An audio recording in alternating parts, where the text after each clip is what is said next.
पूर्ण है मालकानगिरी जिलावासी स्वप्न। एणिकी मालकानगिरी विमान बंदर उड़ीब विमान। मालकानगिरी विमान रे यात्रा करिबे जिलावासी। विमान बंदर लोकार्पण करिसेंती मुख्यमंत्री। एहा द्वारा जिल्लार हेबो सामाजिक और आर्थिक विकास।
प्राय 70 कोटी टका खर्च कर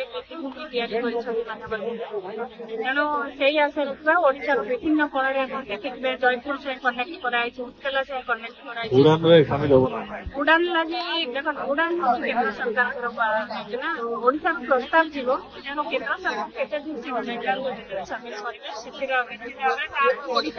गवर्नमेंट फंड 70 कोटी खर्च कर मुख्यमंत्री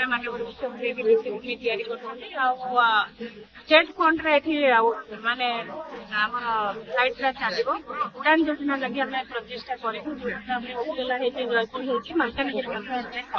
मालकानगिरी जिलावासी अनेक शुभेच्छा अभिनंदन जनाऊँ। आगामी दिन